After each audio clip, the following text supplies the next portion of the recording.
if you're looking to invest in property, you wouldn't just go out and purchase a full block straight off the bat before you've even purchased a buy-to-let. And I think probably the same in this. I think I had to go through those stages, which has then led me to where I am now. Yeah. Had I not gone through the rest of it, I wouldn't have had the credibility for a start. Hey guys, and welcome back to another episode of the Airbnb Nomads podcast. And on this week's Property Education Masterclass, we welcome the inspiring Stephanie Baker. Now, Steph's been in the property industry for over a decade. She's done all the strategies there is, starting in buy-to-lets, moving into serviced accommodation, which released her from her day job, then moving into auction houses, and now she owns her very successful and large deal brokerage company doing 6 and 7 figure portfolio deals. Really inspiring story. There's also a lot in this episode around mental health, something I'm very passionate about. So if that touches you, you definitely want to listen to this entire episode.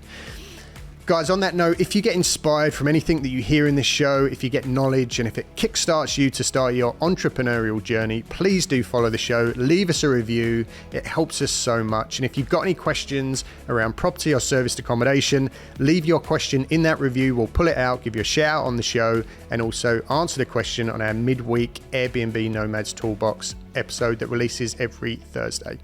Until then, guys, get comfortable, grab a cup of tea. This is a great episode. I can't wait for you to hear it. Here we go.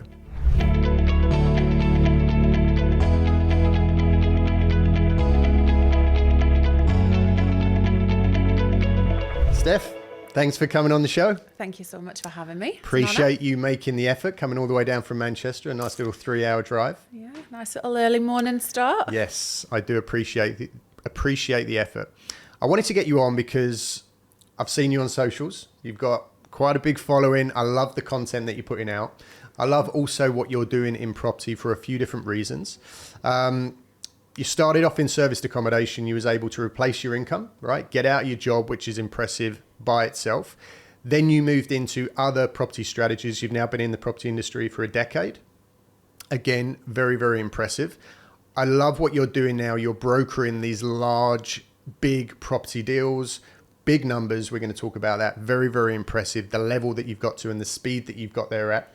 I also like the fact that you're a woman in business, right? You're pushing forward, you're blazing, these trails, and you're doing incredible things, and you're doing it alone, which is amazing. So I want to talk about that because I think that can be a challenge for a lot of women in business, especially in property, right? Because it can be quite a male-dominated environment.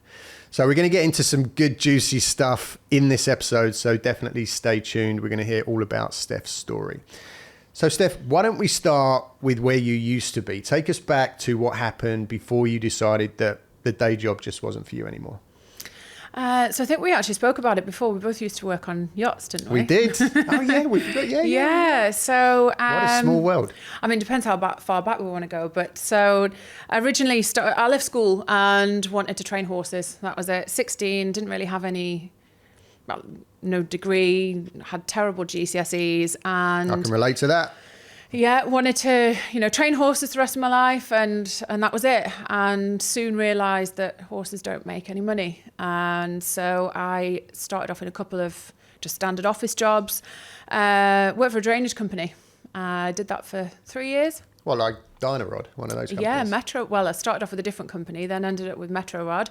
And yeah, one of those cool, like, bright pink vans that you drove around. Similar, yeah. And I went through a bad breakup and decided to go and work abroad and ended up on yachts. Okay. And as you'll know with yachts, it's amazing. Got to visit some incredible places, met some incredible people. It teaches you a lot about yourself, I think, doesn't it? You're thrown onto a boat with all of these people that you probably wouldn't necessarily choose to be around. Different cultures, different backgrounds, nationalities.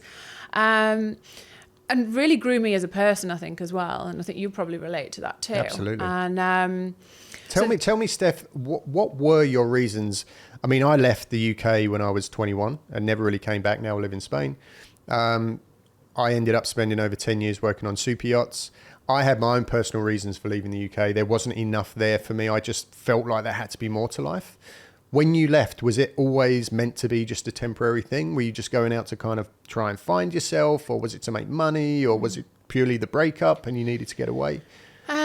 It's funny you should say that when you said there's got to be more to life. And that was exactly how I felt. And I was 26 as well, so I wasn't young to start finding myself. The breakup that I had, I was at a crossroads, and I knew either I went down the route of keeping my life the same as it was and going on to antidepressants, as you know, I'd seen friends go down that route, and you know, I wasn't in a good place. Or I turned my life on a 180, and you could call it running away, you could call it running to something. And the best decision I've ever made. And if I was to ever meet that person again, I'd probably thank them, because if it wasn't for that scenario and what happened, life wouldn't have been that terrible that I needed to make that drastic change. Yeah.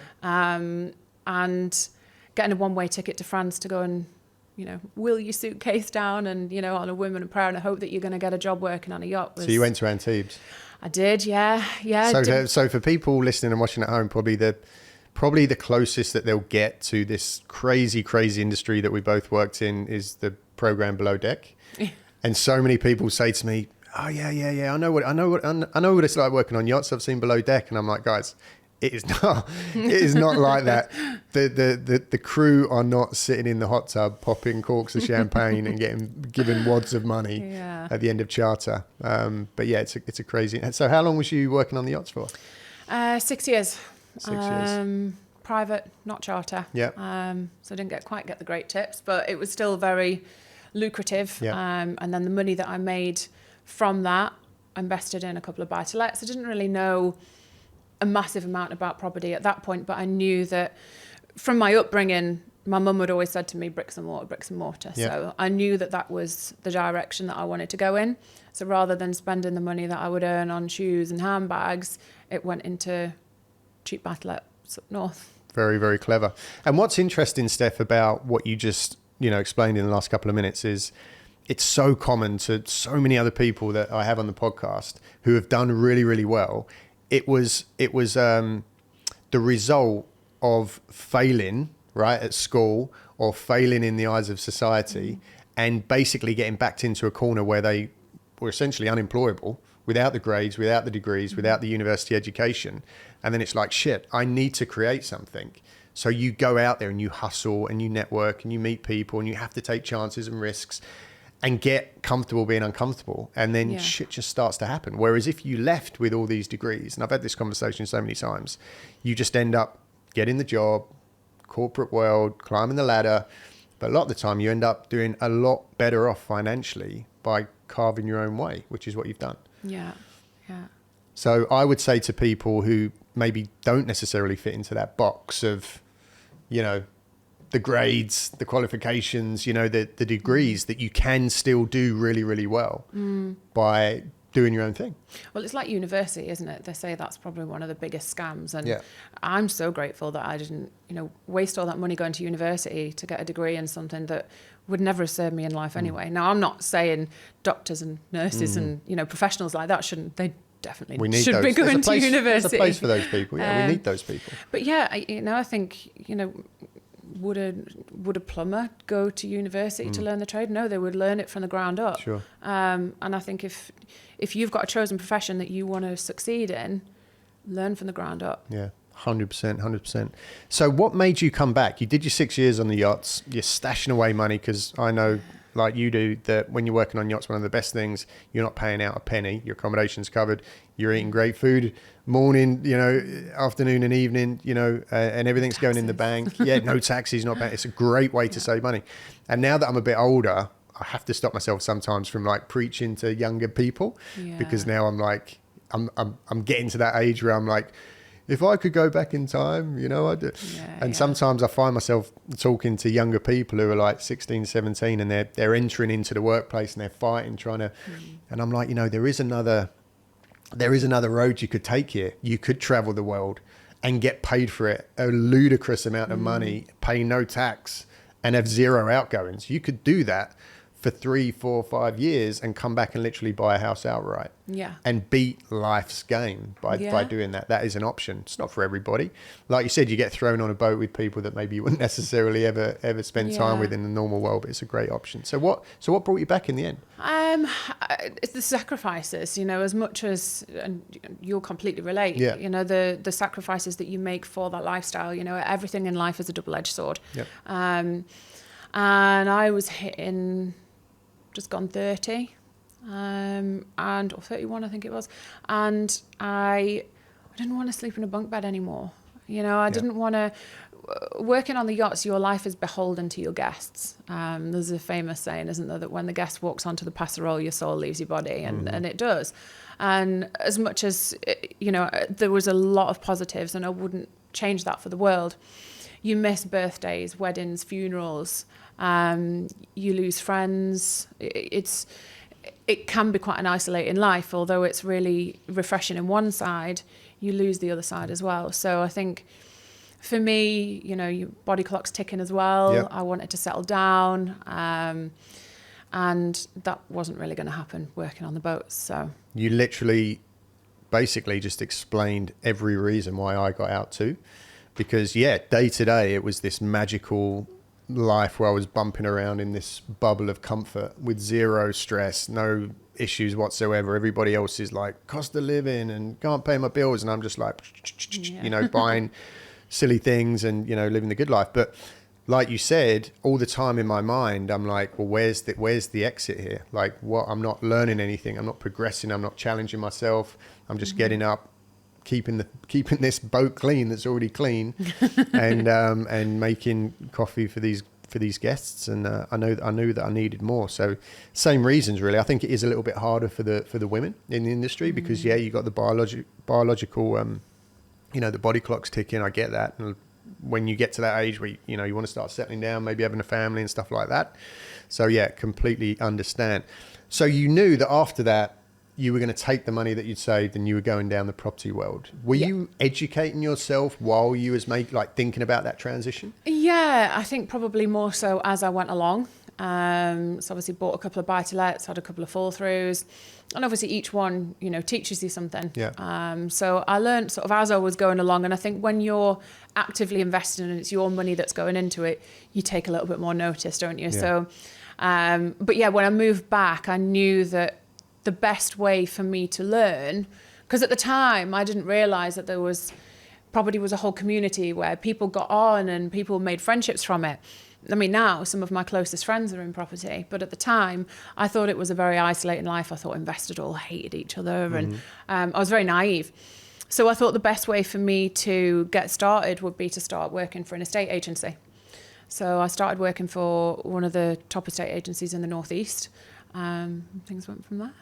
Amazing, and we had John Howard on recently, who we both know is a friend of Steph's, who's amazingly accomplished, and that was his advice as well. That's a great place to start is in an estate agency to learn to get that really solid grounding, and you're getting paid, to do it. Absolutely. Really smart thinking. Did you struggle at all, like coming back from this idyllic life, floating around in the sun to an estate agency in was it in Leeds or Newcastle? In Newcastle. They do say coming off the yachts, and I can't remember what the word is basically like acclimatizing, isn't it? Yeah. And you know, when I look back, it's a bit of a strange way of thinking about this, but obviously when you're working on the yachts, you have a support network around you. You have a family by hook or by crook, whether you like them or you don't. You are surrounded with, you know, between 5, 10, 15 other crew members.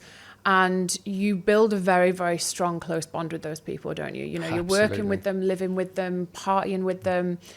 And I think going back to cavemen times, that's how we were evolved, isn't it? You know, we were always part of a community, you know, family group. So, and I know that it is a big thing. It's really good that you've hit on that, because I know for quite a few yachties that have also left, there is that big acclimatization to going back to the UK and not having that support around you, and going back to being in a house on your own. And it's tough. And I think it's probably more tough than people realize, because that is technically, I think, as we were designed, not on a yacht designed to live, but the fundamentals of it, of being part of a group, I think is actually how we're designed to be. So to then take yourself from that to being completely isolated on your own, yeah, you've got family and stuff that live elsewhere, but it's not the same. Yeah. So yeah, that was tough. Completely agree. And it was, I struggled and still do, now being full-time in property and doing what we do and with our coaching business and all the rest of it. I spent literally 20 years, 10 of those years I was a scuba diving instructor. You can't get more of a social life than that, right? I was with guests and tourists and, the other people I was working with every day. And then I'd finish work and then I'd go to the bar and I'd be socializing, working tips and all the rest of it. So 10 years of that, and then moving into super yachts, exactly what you just explained, community, waking up with people, going to sleep with people. Like you never leave that world of being with others. And then I stepped out of that, came back to get full-time into property. And all of a sudden it was like, I'm on my own, on the computer, working from home a lot of the time. And mentally, I don't personally know how people really enjoy working from home. Like I prefer the social element of getting up, leaving the house and having that work home divide. Yeah. So do you struggle with that? Oh, yeah. And when I left working for the auctions, I was sourcing for investors and I was doing that myself, and which then ultimately, I think in my head led to the breakdown, because exactly that, I was on my own. I wasn't around people, and in my business, there's nobody to share the successes with. There's nobody to help you with the failures. There's nobody to turn to when, things are good, things are bad. You need a second sounding board for advice. And I think, it's all very well having other people to talk to, but if they're not a part of your business, they're not going to feel it the same way. Yeah. So yeah, absolutely. Yeah, 100%. And I think when you're alone, it's hard in all areas of life. But when it comes to the business, especially if it's something that you're just trying to get started and you're at home, and you're there kind of doing your analysis, you're on the phone to agents, whatever it is that you're trying to do. And when you start getting beaten down and when you start losing the motivation, and when you start getting in that negative mindset of telling yourself, this isn't working, I can't do it, I'm not good enough, there's other people doing, more than me. And, if you don't have people around you, like you said, that support network, it can be really, really tough. And even if a lot of people's answer is to, well, you just got to go out and get a mentor for accountability to have as a sounding board. Yes, but also they're not in your business. It's a paid kind of service. So there's an element of like, well, does this person really care? Are they just kind of telling me what they think I want to hear? And I felt like that in the past. We can get into the the mental health aspect if you're okay to talk about that, because it's interesting. I've had issues in the past mostly when I was living in America, had a couple of really bad breakups with partners that in my mind, it was like, this is it. This is the rest of my life, close with their family, making plans, and then things just fell apart. And I ended up getting a lot of therapy, and it was great. But I was still sitting there thinking, do you really care? Do you really understand what I'm going through? Or am I just paying you for this time? So outside of your immediate family, who for those of us lucky to have that, really genuinely care. Outside of that, it's like, well, is this real or not? Absolutely. Yeah. So okay. So you're in the agency, you're learning, you moved into the auction houses.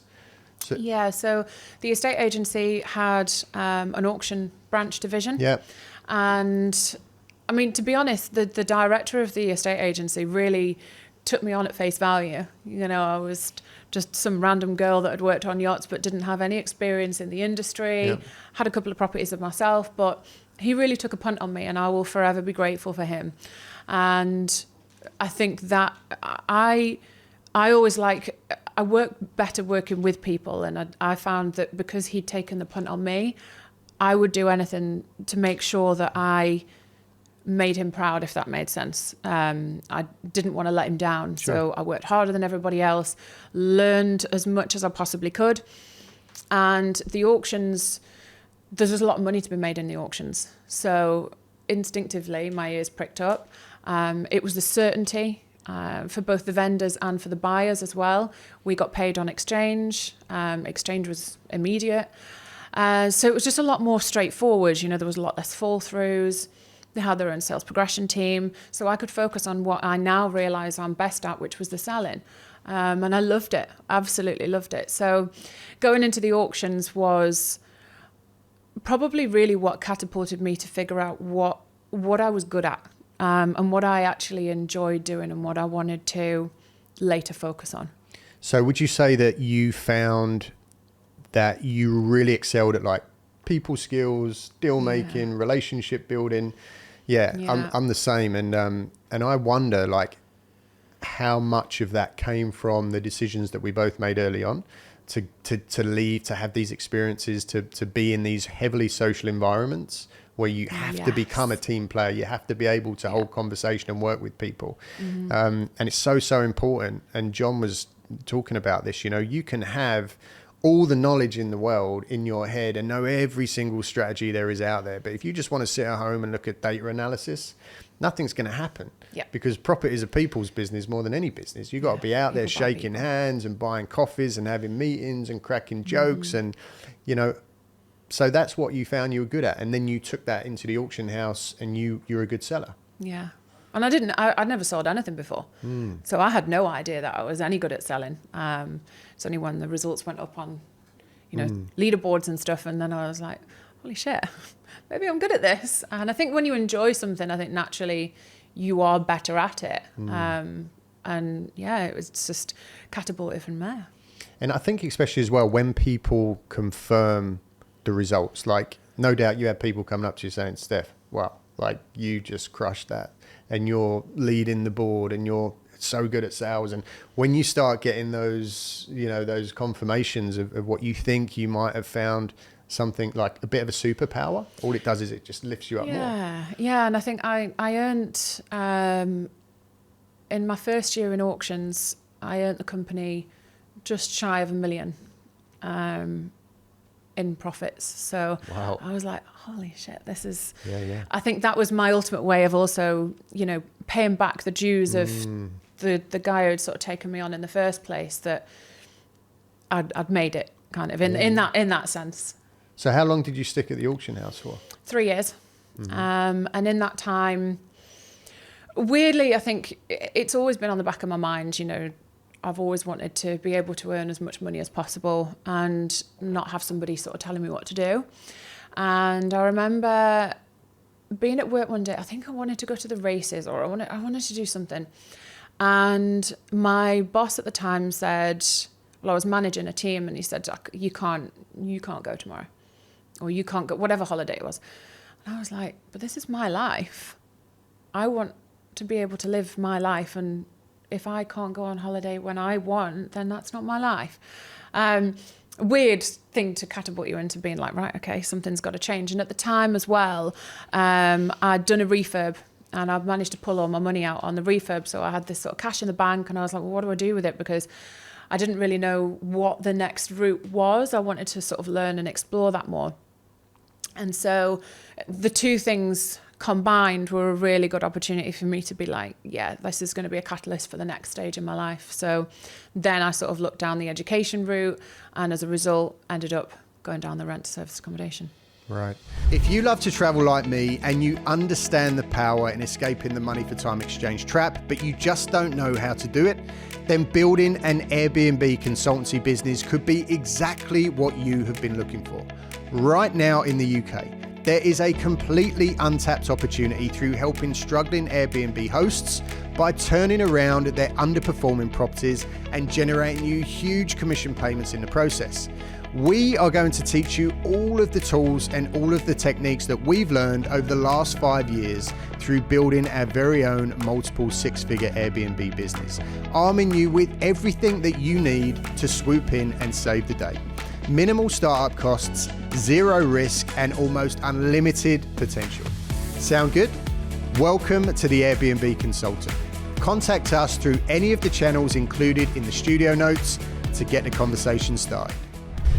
What would your advice be, Steph, to you made that choice. You're now obviously doing great things, but you made that choice based on a situation where you had a bit of a cushion, right? A bit of a financial cushion where you refinanced this deal.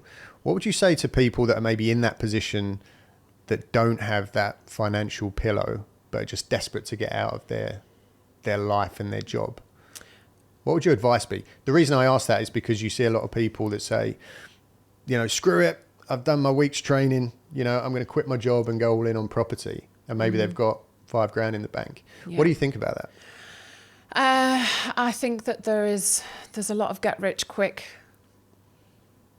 training out there, and it's not get rich quick. I wish it was. Wish I was rich.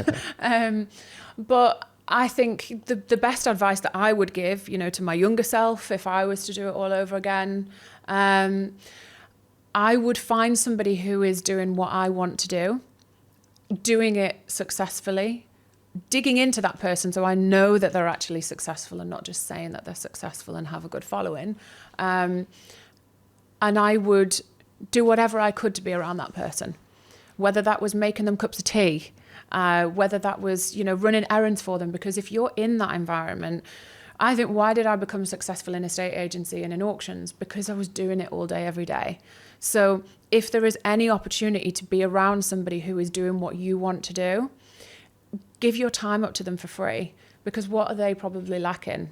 It's time. So how can you offer value and offer service in return for being around that person?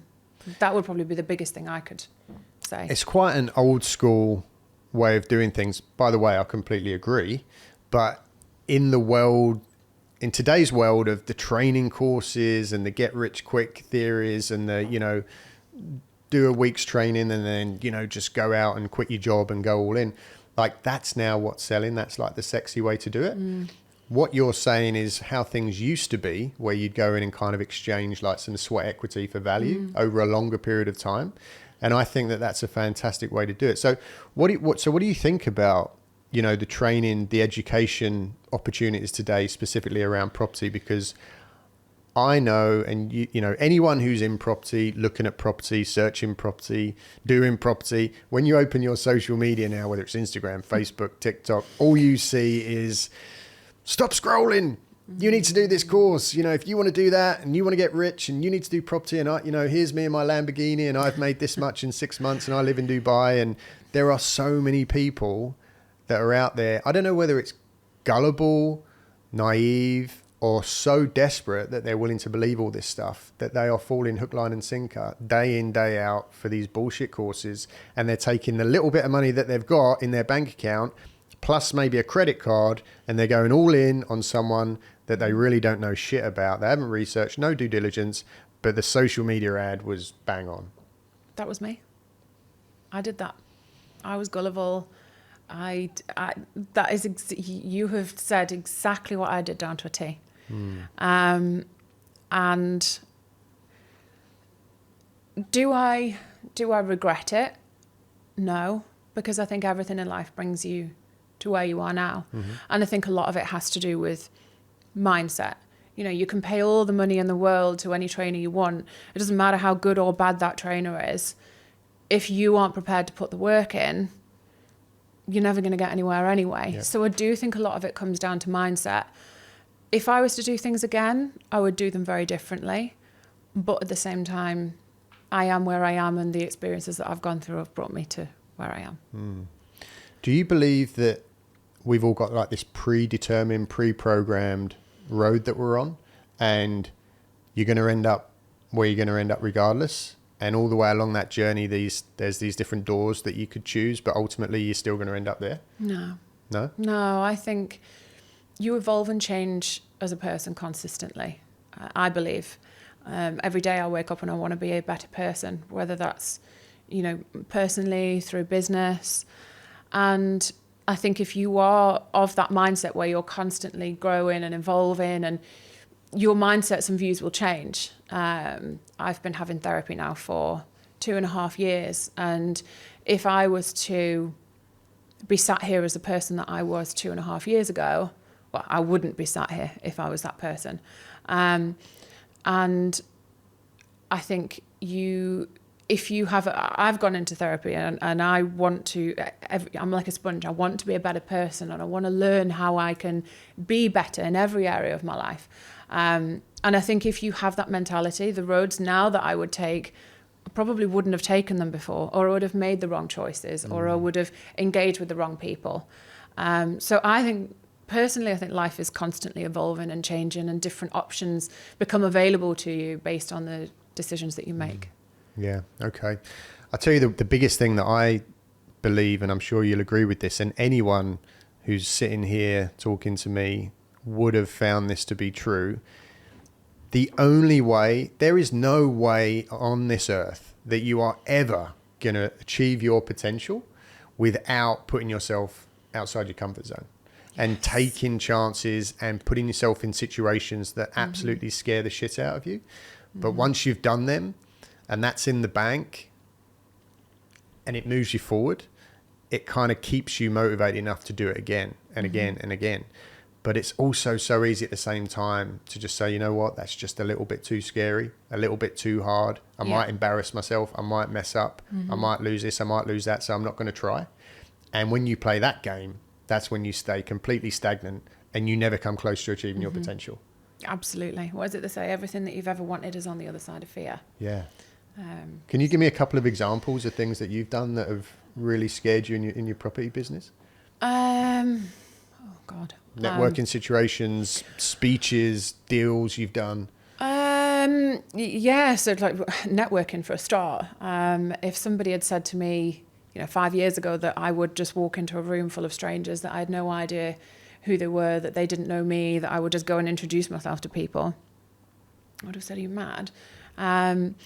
So, I mean, networking, and I think networking is probably one of the strongest ways of getting your brand out there. Now, I'm not going to sit here and say that networking is going to bring you in loads of money, but indirectly, it puts you in rooms with people that will introduce you to other people. Yeah. So yeah, networking definitely, for sure, and speaking. The thought of speaking on stage would have absolutely terrified me, and still does make me nervous. But I've been lucky enough to be given some good opportunities to, stand on stage and speak about my journey and what I'm doing. And yeah, that was probably. I remember the first time somebody asked me to do that.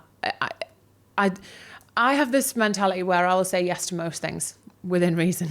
But I try and say yes to most things, even if it scares me. So I'd already said yes before I kind of realised what I was signing myself up to. And I was like, oh, shit.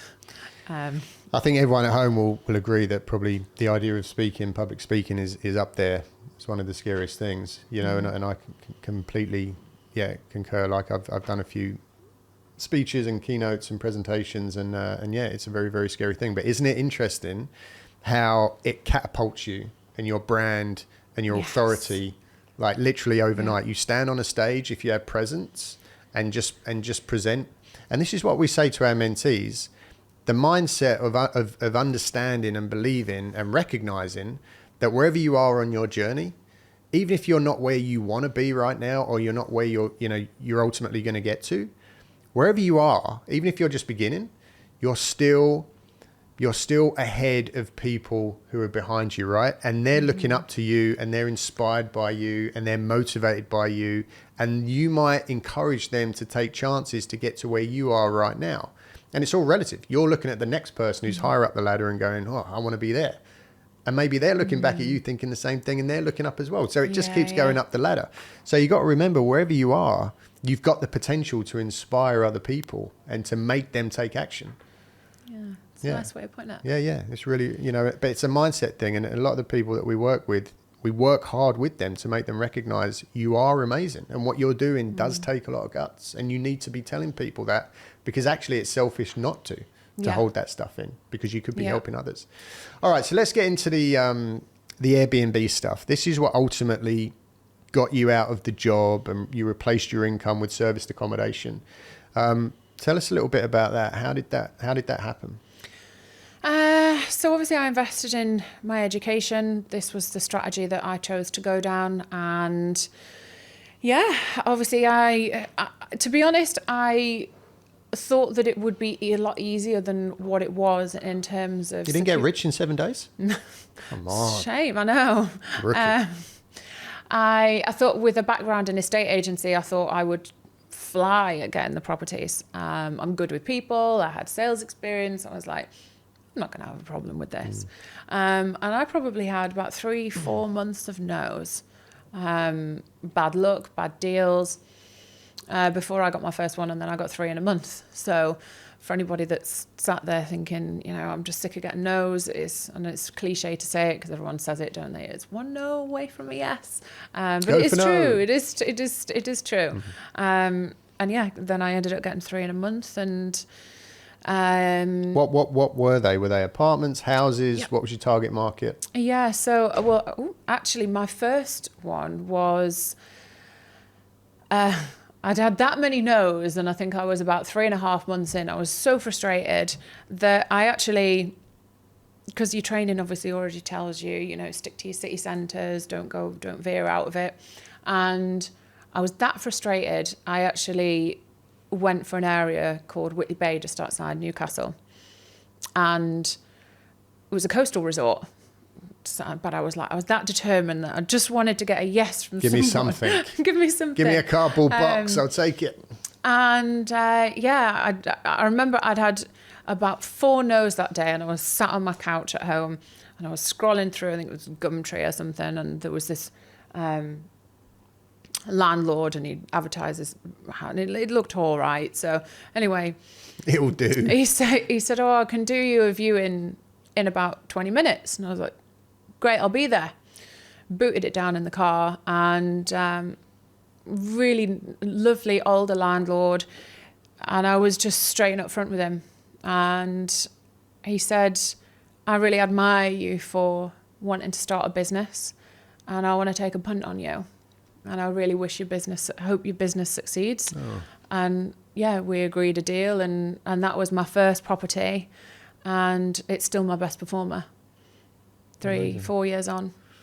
It sounds to me like this is a bit of a common theme in your life, of people seeing good in you and wanting to take chances on you. I don't know why. Well, I'm joking. It's obviously the way that you come across as a genuine, nice person. Yeah, I mean, I like to just be me as can be possible. I'd rather be open and honest and upfront about anything, because I think, well, one, I don't have the memory to lie, so I can't keep up with it. So it's far easier for me to just be me, and then I don't have to worry. Yeah, and I can see why. I mean, you know, I met you just before this podcast. You know, we're sitting out there chatting like we've known each other for a while. Yeah. You know, you're a very easygoing person, and I think what you just said, you know, that you kind of said very casually, was a massive point about just be yourself. Like, so many people that don't have anything rock up to viewings, you know, and they've been taught to like go out and buy the best suit, and they're, you know, got the briefcase or God knows what they're being told to do, with a script and all the rest of it. And it's so ridiculous. Where I think if you just turn up and you're like, look, I'm going to be straight with you. You know, I'm new at this. I'm giving it everything I've got. You know, I'm fully invested. I'm educated. This is how I'm paying my mortgage and my bills. I have to make this work. And I'm going to do my very best to make it work so that you can benefit from this as well. Come along with me for the ride. Give me a chance to prove to you how good I am, and how trustworthy I am, how hardworking I am. I just need that one break. You know, come on board, work with me, you know, grow with me. Yeah. That's a better approach than being like, you know, oh yes, I've got, you know, 500 properties, and, you know, and at the same time you look like an idiot, you know, and you're really living in your mum's, you know, spare bedroom. So just be yourself. Yeah, and it's something that I take through every walk of life. You know, whether I'm having a conversation with the guy in the shop at the end of the street, or I am negotiating on multi-million-pound deals with, you know, family offices, funds. I speak to everybody the same way. And I think before, like when I first started negotiating on these bigger deals, I was terrified. And I tried to be so kind of like prim and proper, and, I was worried that, these people had so much money and obviously the yachts helped a little bit with that as well, because you're kind of surrounded with that wealth. It becomes a little bit more normal, but obviously in the property industry, and it's your own business. And I soon realized that although I was still being myself, I was being reserved at who I was as a person. Like, the me wasn't really shining through. I was very corporate. And the more I kind of got used to it, got comfortable with it, like I onboarded a family office the other day, and within 5 minutes we're swearing down the phone to each other and building rapport. Yeah, and he was crying, laughing down the phone, and he was like, Steph, I really like you. I get a really good feeling about you, and I was like, oh, thanks, and it does seem to be a case of when you are actually yourself, people buy into that more. Yeah. 100%. Or don't if you're an arsehole, but no, it creates trust, and for a lot of people, they can see through the bullshit, and a lot of people are good judges of character, and they can smell the bullshit. So just be yourself. So I know that you're doing incredibly, much bigger things now that I want to get into. So just briefly, why did the serviced accommodation business kind of taper off? What was it that you liked and what you didn't like, and what were the reasons that made you kind of move into where you are today and get out of that strat? Oh, it was guests. Okay. Guests. Yeah. Does anyone in Airbnb like guests? I've still got the business, and that side of the business ticks along, and it's fine. For me personally, I didn't want to grow it anymore. It provided me with an income, or does provide me with an income, and that's great, but it's not an area that I want to expand on. I enjoy it for the income, but I don't enjoy that the side of the day-to-day business. operations of it. Yeah. And luckily, like, that side of it's pretty systemized, so I don't have to do a massive amount with it, apart from when you have to deal with the guests. But, I prefer the sales. I prefer the front-facing, negotiating job on something that's bigger, and I feel like I'm getting more satisfaction from that. Hence one of the reasons why I moved down to Manchester from Newcastle, and sort of made that more of my focus. So I kind of honed in on where I felt my strengths were and what I enjoyed more, and that led me in the direction of Manchester as opposed to the serviced accommodation. Yeah, and I think what you're doing is smart, because you've recognised, and I think this is where a lot of people go wrong with service accommodation, and this is why I hate it when I see people quoting financial freedom through serviced accommodation. Rent-to-rent service accommodation. Rent-to-rent serviced accommodation is a business, right? It is not legacy wealth building assets. It's a cash flow business that is a job. Yes, you can systemize. Yes, you can automate. Yes, you can hire people. That can be done. We teach that. We help people to build large scale management businesses that can be fully systemized and automated, and that you can at some point then sell that business. And that's how you make that big payday at the end. But for everybody who's just bumping along with 5 or 10 properties on rent-to-rent contracts, it's a business, and you're not building any legacy wealth. So you either need to diversify and start building up multiple streams of income, or you need to go and do something else that's going to generate that long-term wealth and truly give you financial freedom, where you can step out and still get passive income. Whether it's completely passive, there's always work to be done, but building up a HMO portfolio, doing multiple flips, doing commercial to resi conversions, whatever it is, and getting those big chunks of cash at the end of it, and then maybe parking that into buy-to-lets or, whatever it is, and building a portfolio that's going to give you that recurring income truly while you are not there doing the day job. So there is a difference, and that's why you're doing what you're doing now, to make those big chunky bits of cash. So tell us about what you're doing now. Tell us about these massive 6-7 figure deals that you're brokering. So from obviously when I was doing the sourcing, then obviously that led to the breakdown, and that's when I reevaluated how things in my life are working, being up in Newcastle and doing everything on my own. Trust issues, I didn't want to work with anybody, just wanted to sort of do it all by myself, because then I would be safe and don't let anybody in. And then, after that breakdown, I was like, I've got to change how I'm doing things here. So I met up with another company and we decided to work on some deals partnering. And as a result, they were based down in Manchester. So I was like, screw it. I'm just going to move to Manchester. Screw it, let's do it. Yeah. And best decision I've made in a long, long time. The people I've met here, the business I've done down here has been absolutely incredible. And obviously in line with that, we do a lot of, we work directly with the developers. So the developers will have stock either off plan, completed full blocks, apartments, or portfolios of bigger deals. So what probably started off as sort of the smaller residential, then one thing led to another and another and another. And now it seems to be more of a focus on, and it's what I enjoy more as well. So more of the focus on the full blocks, the portfolios, the family offices, the funds. And I'm not saying I'm an expert. I'm far from it. I'm learning every day. But it's the area that I find the most enjoyment and ultimately brings in good money. It takes just as much time and effort to work on a $3,000 deal as it does a 300,000 deal. So it's the area that I probably enjoy the most, and that's obviously why I'd like to say you're better at the things that you enjoy as well, aren't you? Tell me the difference. You said to me outside that you didn't like the term deal sourcer, and I can understand why you wouldn't want to be labelled a sourcer because they're everywhere. They've for the most part got a bit of a bad name and a bad rep. There's some fantastic, highly educated, very professional sourcers out there that really know what they're doing, and the deals that they're bringing forward for investors really stack and are really great opportunities. But I don't think anyone would disagree if I said that the majority of them are, pretty average. They've gone out and they've done the 3-day course, and now they're, deal sourcers that are basically just taking stuff off Rightmove and selling it on as a deal.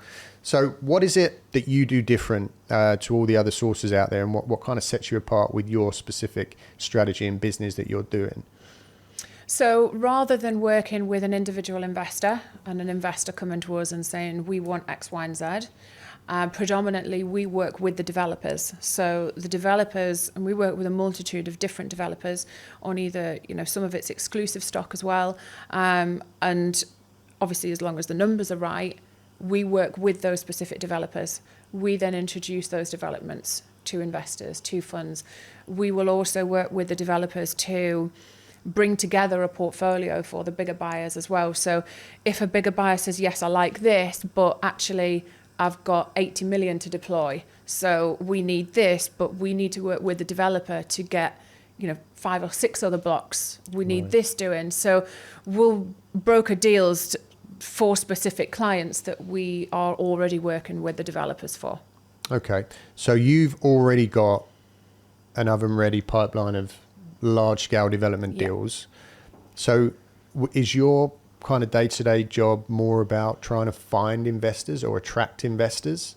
Is that? Yeah, probably a bit of both, but definitely more so along the lines of investors, high net worth investors, funds, offices. But yeah, more so on the investor side, yeah. Right, okay. And what is it that most of these investors are looking to do with the blocks that you're able to provide them with? Is it serviced accommodation blocks? Are they looking to just, vanilla buy-to-lets, or what are they purchasing them for? Do you know what? Mixture. I've got some clients who they only want standard buy-to-let. They don't want any other models. They just want fully tenanted, income producing, good yields. We've got other clients that will only buy in prime real estate locations. They're not too bothered about the yields. They're looking at the capital appreciation long term. I've got other clients that will only take on vacant blocks because they have their own service providers that they want to put in. I've got others that have families that are looking for relocation, so they're looking for specific properties in certain areas. It's a real mix. So I can't say that there's just one specific type of client that we look for, but because we work with the different developers, if a client comes to us and something that we have doesn't suit with one developer, there's other developers that we can speak to, or those same developers may have something else in the pipeline. So it's kind of brokering those type of deals as well, and finding out exactly what it is that, you know, they want. You know, why do they want it? And are you sourcing? I keep using the word sourcing. Are you brokering these deals all over the UK, or Yes. do you? Okay. Yeah. So you've got development opportunities and pipelines all over the UK that you're providing. Yes. Yeah. Wow, amazing. All right, so you know, it sounds like a great business to be in. It sounds like a business that you need a very specific set of skills. God, I sound like Liam Neeson out of Taken. I was just thinking that. Well, you do. You need a very specific set of skills to be in a business like this. And it seems to me that it's predominantly what we just spoke about. It's people, it's networking, it's deal making, it's being able to build rapport, have conversations, have confidence to go out there and to find these deals and to make these things happen and to bring these people together. So if somebody's sitting at home listening to this, looking at you, thinking, you know what, I like Steph, I like what she's doing, I like what she's achieving here, what would you say they would need to do in order to go down this road? Let's say that they don't want to go and do the standard, you know, HMO, serviced accommodation. They want to go straight into deal brokering. What's the steps that they would take? I think, strangely, I think it's similar to investing. If you're looking to invest in property, you wouldn't just go out and purchase a full block straight off the bat before you've even purchased a buy-to-let. And I think probably the same in this. I think I had to go through those stages, which has then led me to where I am now. Yeah. Had I not gone through the rest of it, I wouldn't have had the credibility for a start. Exactly. So I do think it's a case of you've got to start off at the bottom. The same with investing. You know, people will say, you know, do refurbs, do HMOs. Great. But start off with a buy-to-let first. Start off with something small. Understand that. Do a refurb on a standard 2 up, 2 down. Understand the basics before you try and move on to something more complicated. I mean, and like I said, I'm no expert sat here. You know, if somebody was to talk to me about HMOs, I haven't got a clue. I mean, I know the basics, but I haven't got any HMOs. It's something I want to get into.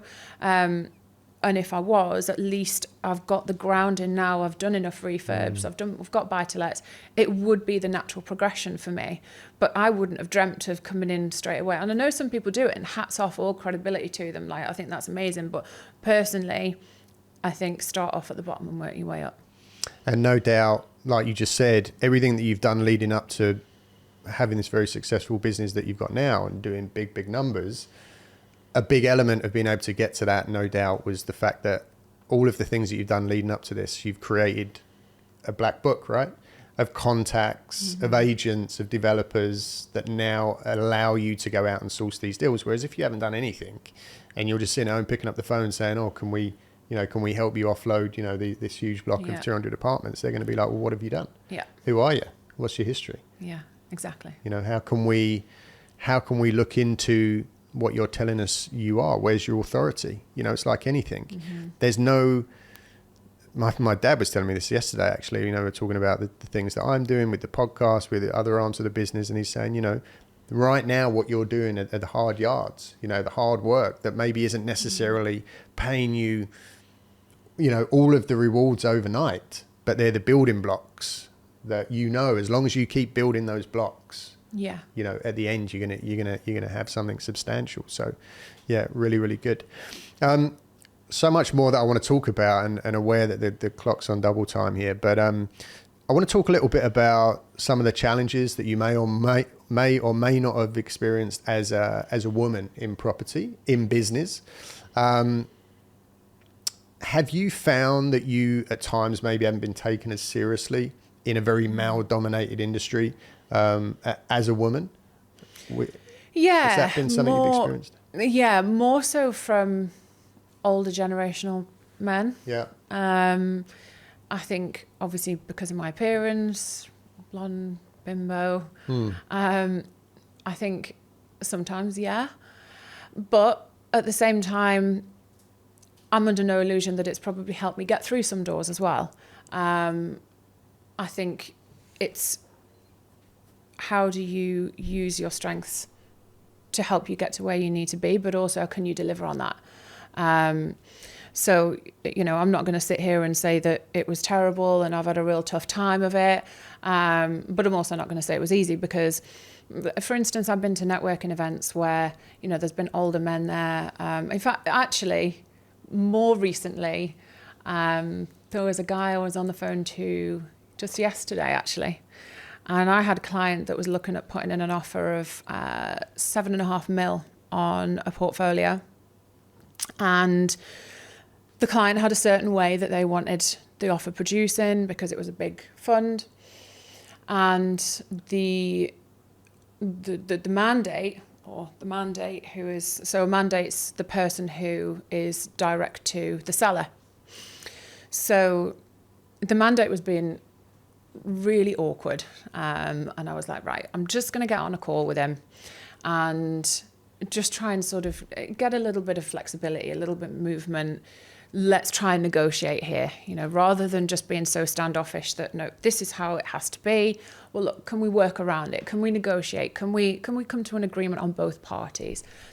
And he was extremely patronizing. And within me being on the phone to him for about 10 seconds, he was like, darling, I have been in the industry for over 30 years. I've sold billions of pounds worth of deals. And I'm sure that you're a sweet girl.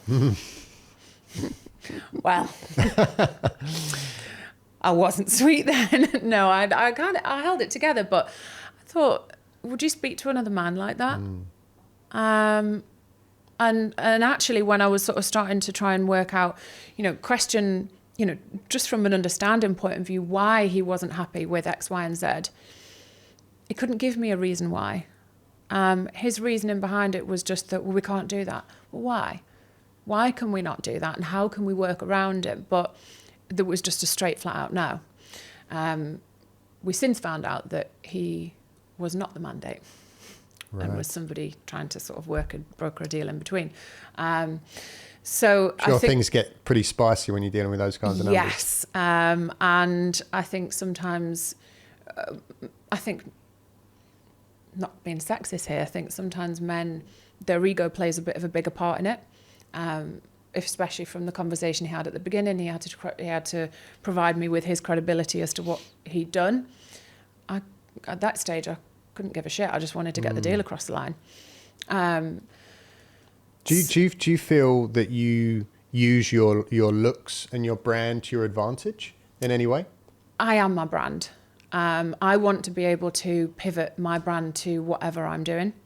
And I think that's something that I learned quite early on, was that I am my brand and I can move that. And especially things like my Instagram, that's a platform for, I am the brand of the platform.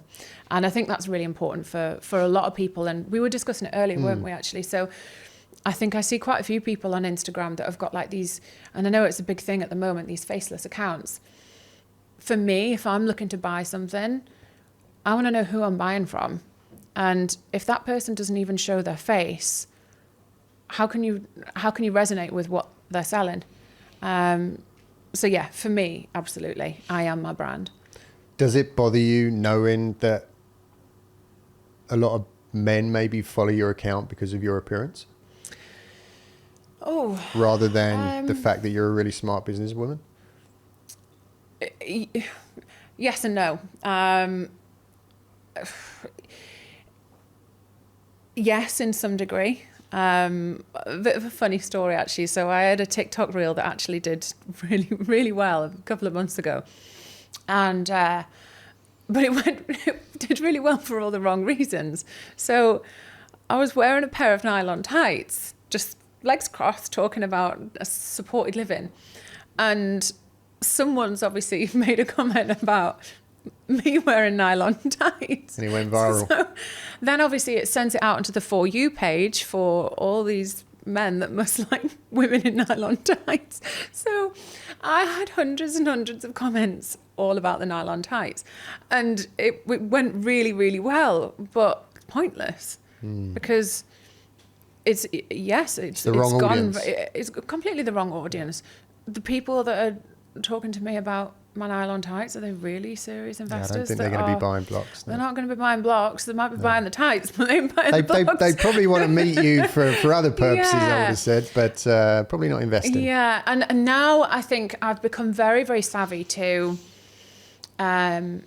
coffees. Can we go for a quick coffee? Let's go for a I'll Can I take buy for you lunch? I'll take you for dinner. Why? We can do a Zoom. I've brokered on multi-million-pound deals with serious clients over Zoom. Never once have they asked to meet me. But you've apparently got a family office that have got a couple of million to deploy, and you need to meet me for lunch, or you need to meet me for dinner. You need to see me face to face. No, you don't. So for me, that's an immediate red flag if somebody's saying that they have to see me in person. Now, And to be honest, I said to you, we could do this podcast virtually, but the in-studio stuff is way better quality, and I was being honest about that. no, I was glad to come down. It's definitely Okay. a lot better in person, for sure. Good.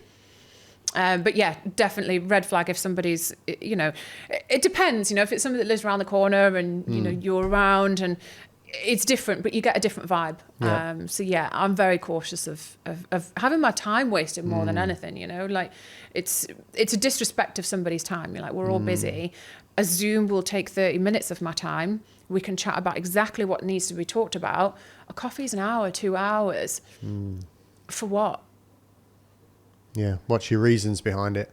And there's probably a lot of women out there that are in a similar position where, they've got a certain look and it could be taken advantage of, and you've got to be careful of that.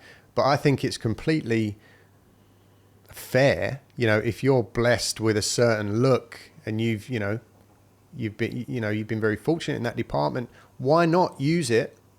Be educated, be smart, know what you're talking about. But if in this online world, you can use that to your advantage to build an audience within reason, because like you said, you can end up with the completely wrong audience that isn't helping you at all. But, if it gives you a bit of a leg up on the ladder, why not? Absolutely. Why hide it? Yeah, use it, promote it. All of my reels, I have to wear a bag over my head because it scares me.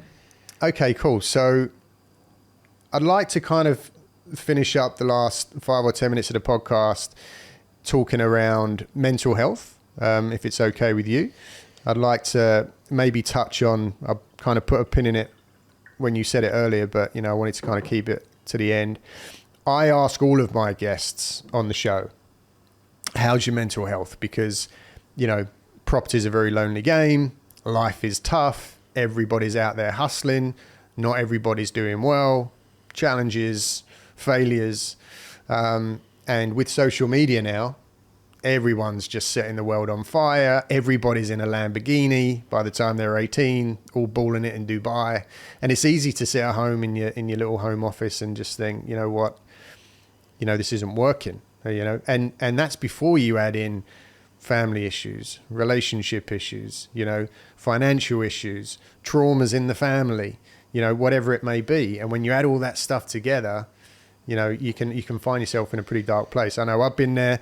Therapy, antidepressants, and I've lived a very charmed life.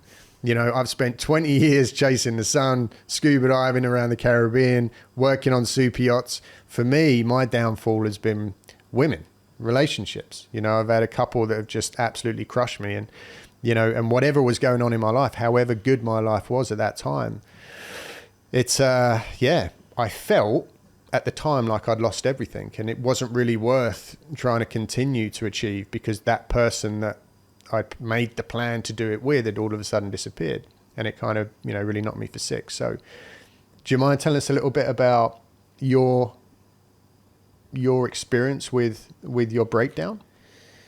Yeah, I think comparison is the thief of joy, for a start. Instagram was a big contributor in that. I would look at other people and think, they've done amazing, they've earned, and a lot of the time they hadn't. But when you're feeling very sensitive anyway, you hone in on that a lot. So for anybody who is looking and is, I mean, I try to be very real on my Instagram, but even if people are looking at my Instagram and go, you know, everything seems amazing, life isn't like that. It's not amazing. Everything in life is not amazing.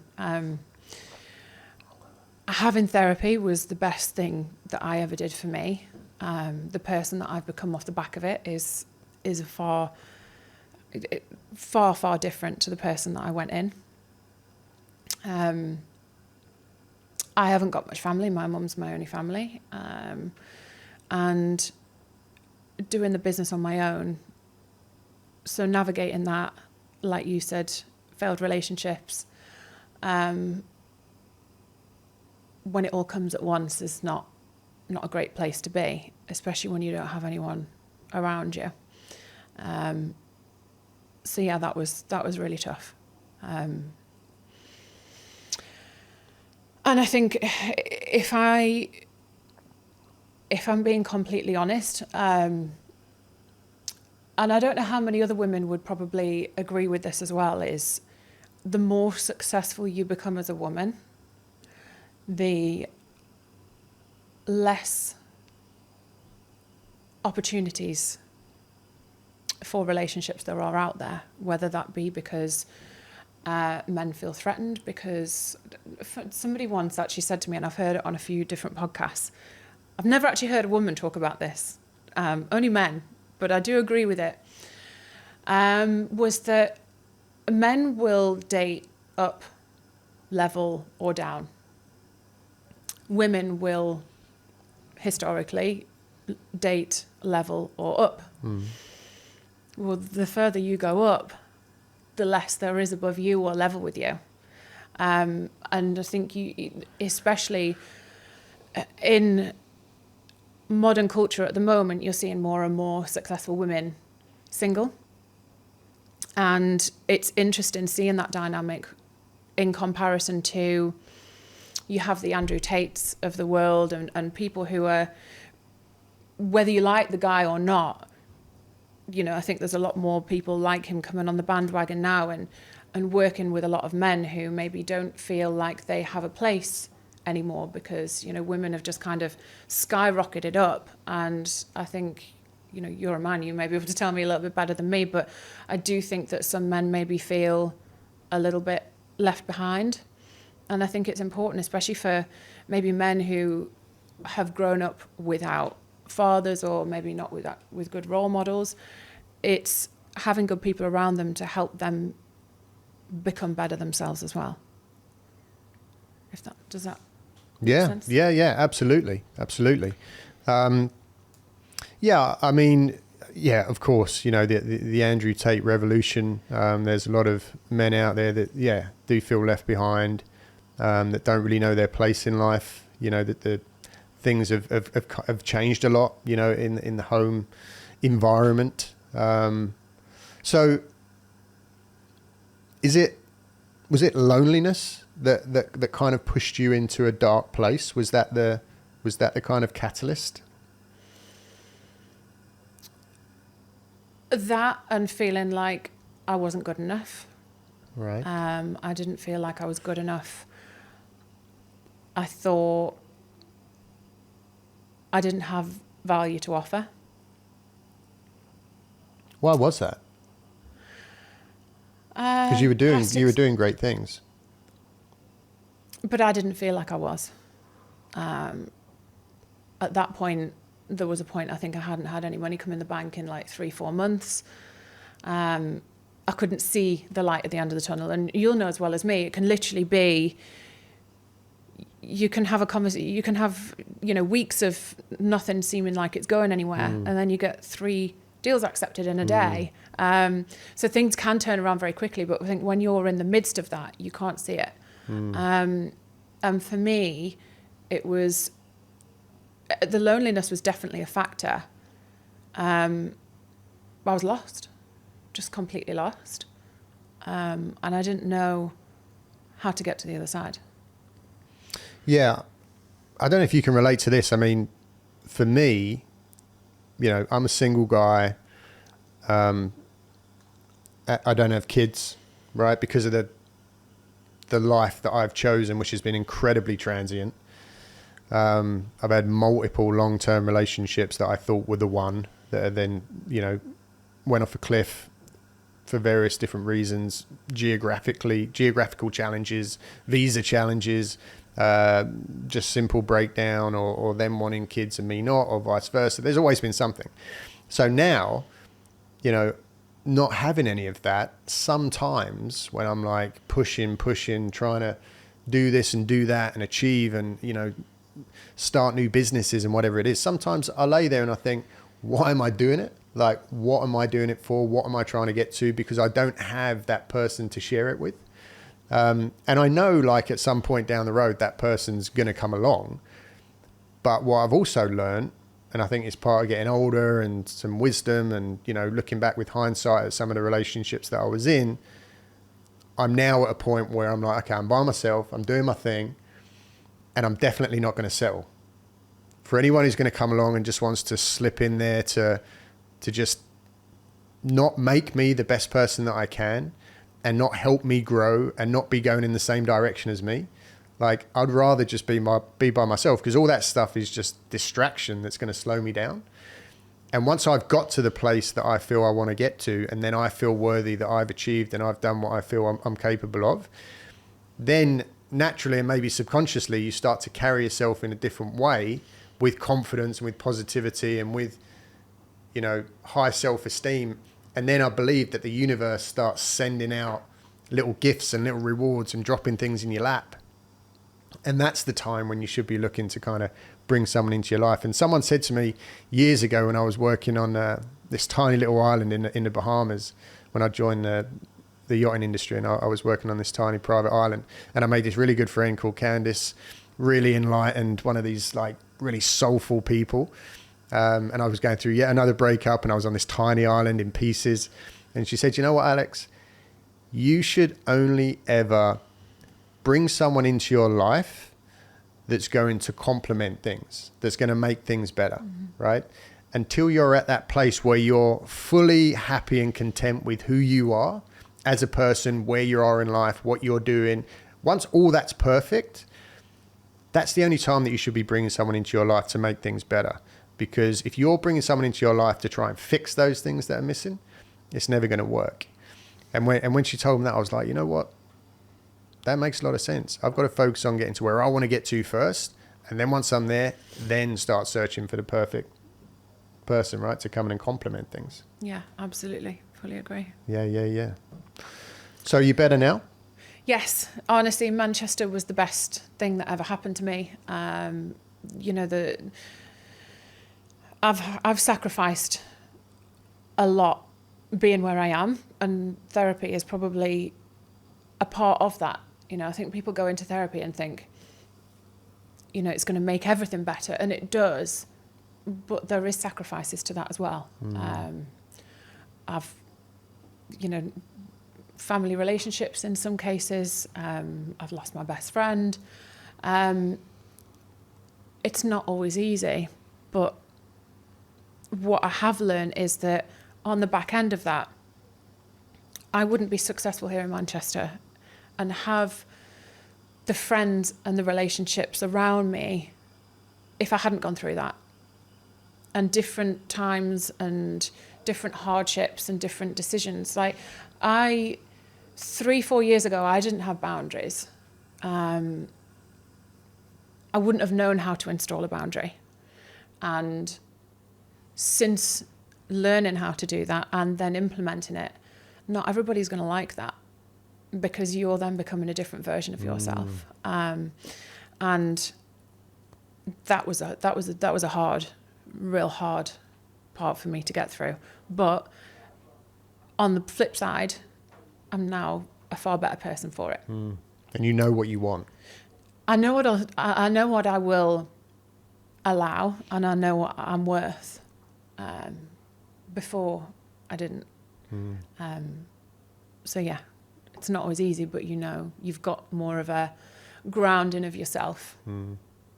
That makes sense. Yeah, absolutely. So in a sentence, what would you say to, you know, other probably mostly women, that are at home having a hard time, not where they want to be, maybe going through some traumas, business isn't taking off just yet, scrolling Instagram all day long, looking at people that are, doing all these great things. What would you kind of, in a nutshell, advice be to them?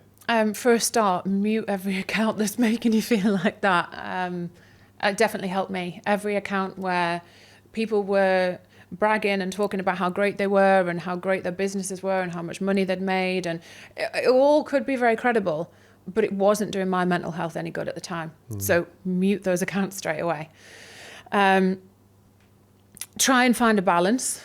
I think it's really important to find an outlet. I think it can be very all-consuming, especially when you're starting a business. You want to work every hour God sends, and especially when it's not working, you feel this push to just try and work even harder in it.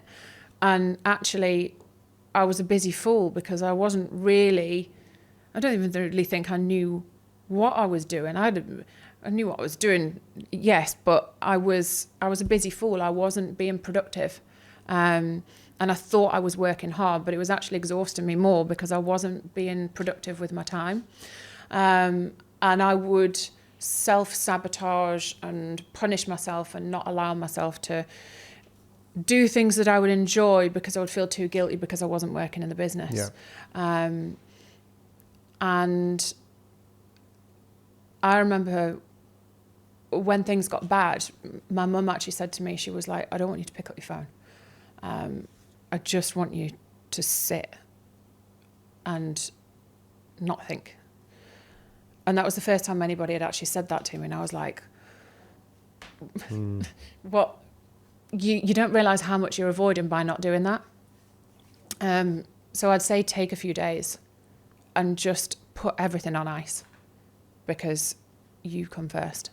Just do some of the things that you enjoy. Because sometimes when you do a bit of that and then come back, it'll make things a little bit easier. Write lists. Actually write down what it is that you're struggling with and try and make that better. Because I think sometimes if you can write a list, it always helps, doesn't it? Lists always help. Do a bit of a brain dump. Yeah. Absolutely, Steph. You come first was the big line that I took from that. Overwhelmed from social media. Turn the phone off and go and sit on a rock with a book for a few days and just turn off because the noise is seriously overwhelming. Amazing. Last few minutes, Steph. What is it that you've got going on right now? I know you're doing a lot of deals. You got to go check out Steph's social media. Got a big Instagram account, some great content. One of the reasons why I wanted to get you on as well. We didn't even get to that, but you got some really good social media stuff. So you need to go check out Steph. What opportunities have you got for people out there right now that are maybe looking to maybe potentially get involved with some of these deals? Yeah, so like I was saying before, we work a lot closer with the developers now, and that ranges from individual units. It can also be on off-plan, completed apartments, full block sales, developments and portfolios. So anybody that's sort of looking to get involved, give us a shout. Okay. What about if someone's got some questions about maybe getting started, or maybe they're already up and running and they want to learn more and know how to grow? Can they reach out and shoot you some DMs or whatever? Yeah. Instagram, I'm probably most active. Commonly, I was going to say most often found. Instagram, drop me a DM. I do try and reply to everybody, so it makes it sound like I'm some huge influencer. I'm really not. I was going to say, you're one of these big influencers that never replies. But no, if I can help somebody out, I remember there was, a few people when I was first starting out that, I've reached out to, and they've been, instrumental in helping me. Now, obviously, don't just throw 10,000 questions at me, but if it's something that I can help with, I'm more than willing to help someone. Awesome. Steph, great episode. Lots of stuff in there. We're going to put all of Steph's social media handles, websites, emails, all of her contacts in the studio notes, so you can check them out and reach out to Steph if you've got any questions around deal brokering, not sourcing, or anything else. And if you've got any questions around serviced accommodation as well, feel free to please follow the show, leave a review, pop that question in the review, and we'll pull it out and we'll read that out, answer your question on the midweek Airbnb Nomads Toolbox episode that goes out every Thursday. Steph. Thank you very much for having me. Stephanie Baker, it's been a fantastic episode. Thanks so much again for making the effort and coming down all the way from Manchester. I'm going to keep following your Instagram and see what you got going on. Really enjoyed hearing your story, and thanks for being vulnerable and authentic as well around your challenges, which are now doing much better and you're in a fantastic place and going on to achieve some fantastic things. So thanks again for coming on. Thank you so much for having me. Thank you. Thanks for everyone watching and listening at home. Until next week, we'll see you then on another episode of the Airbnb Nomads podcast. Take care. Thanks. Bye.